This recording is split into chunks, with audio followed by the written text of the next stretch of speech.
Ja siit tuleb siis Normali part 2, kui sa pole esimest osa veel näinud, siis mine vaata ja jõudsime siin kohe siis Milka sellistest suurtest šokolaadiküpsisteni, tundusid väga head.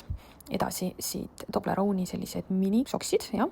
Siis siin oli maitsetega neid hambatikke, 20 tükki oli siis igas pakendis ja nagu maitseid oli väga palju. Siin oli farbuusi, maasikat ja münti ja veel igasuguseid. Siis vaadake, kui ilusates pakendites suuveed ja hambapastad ja siis ka suuvärskendussprei. Ma pole enne ilusaid pakendeid näinud vist. Ja siis sellised hiigelvahukommid, siin oli erinevate kujudega neid hotdogi, friikartulid, kõik asjad. Ja siis oli päris suur valik neid bändi, kommikesi ja krõpse. Ja siis Tim Tamme müüdi siin, mis on Austraalia selline tuntud snäkk mu meelest. Ja siin ma leidsin ka, et müüdi nikse, mida ma mujal Hispaanias pole näinud.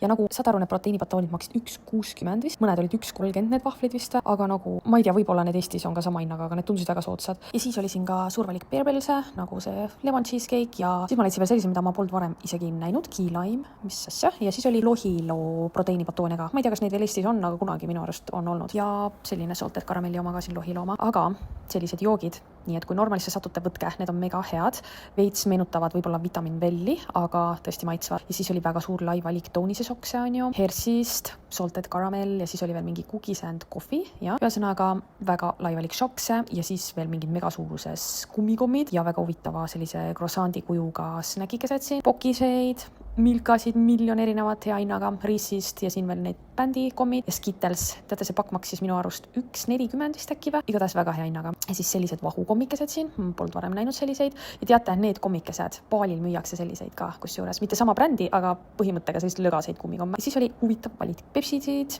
mangod siin ja siis kumsid, mis olid siis šokolaadi kummikommid. Jah, ma ei võtnud neid, aga tundusid väga huvitavad. Siis haarasin veel neid tatleid endaga kaasa, sest kodus peab neid olema alati ja siin on siis kõik mu ostud, mis ma siit normaalist tegin.